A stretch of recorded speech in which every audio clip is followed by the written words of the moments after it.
கர்த்தருக்கு ஸ்தோத்திரம். இன்றைய நற்செய்தி, மனஸ்தாபப்பட வேண்டும். மார்க் சுவிசேஷம் 14வது அதிகாரம் 66லேருந்து 72 வரைக்கும் பார்த்தீங்கன்னா, நம்மளுக்கு தெரிந்த சம்பவம். பேதுரு இயேசு கிறிஸ்துவை மறுதளிக்கிற சம்பவம். சரியா?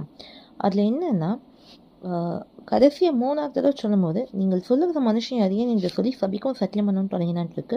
உடனே சேவல் 2ஆம் தரம் குவித்து, சேவல் 2 தரம் கூவுவதற்கு முன்னே நீ 3 தரம் மறுதளிப்பேன் இயேசு தனக்கு சொன்ன வார்த்தையை பேதுரு நினைவு கூர்ந்து மிகவும் அழுதான்ட்டு இருக்கு. அப்போ என்னன்னா, பண்ண தப்ப பேதுரு என்ன பண்ணுறாங்க, மனஸ்தாபப்படுறாங்க, அழுகிறாங்க. ஆனால் இன்னைக்கு அநேக நேரம் நம்மளுக்கு இந்த காரியமே இல்லை. நான் என்ன தப்பு பண்ணேன், இல்லை என்ன தப்பு இருக்குது, இப்படியே இருக்கோம் இல்லையா? மறுதலித்த பேதுரு நம்ம பேசுகிறோம். இன்றைக்கும் அநேக நேரத்தில் நம்ம ஏசப்பா பிள்ளைகளாக இருப்பதையே நம்ம மறந்து விடுறோம். ஏன்னா மற்றவங்கள தூஷிக்கிறதாகட்டும், மற்றவங்கள அவமானப்படுத்துறதாகட்டும், மற்றவங்களை கடிந்து கொள்ளும்போதாகட்டும், மற்றவங்களை வெறுக்கும் போதாகட்டும், நம்மளும் என்ன பண்ணுறோம், ஏசு கிறிஸ்துவின் பிள்ளைகள் என்பதை மறந்து போகிறோம். நம்ம அதுக்கு மனஸ்தாபம் கூட படுறது கிடையாது. நான் இந்த தப்பு செய்துட்டேன்ட்டு. அன்றைக்கி பேர் மனஸ்தாபப்பட்டாங்க. இன்றைக்கோ நம்ம செய்கிற தப்பை மனஸ்தாபப்பட்டு மனம் திரும்பும் போது தெய்வ இறக்கத்தை பெற்றுக்கொள்வோம். அதனால் பிடிவாதமாக நிற்காதீங்க. கர்த்தர் சொல்லும்போது மனம் திரும்புங்க, மனஸ்தாபப்படுங்க.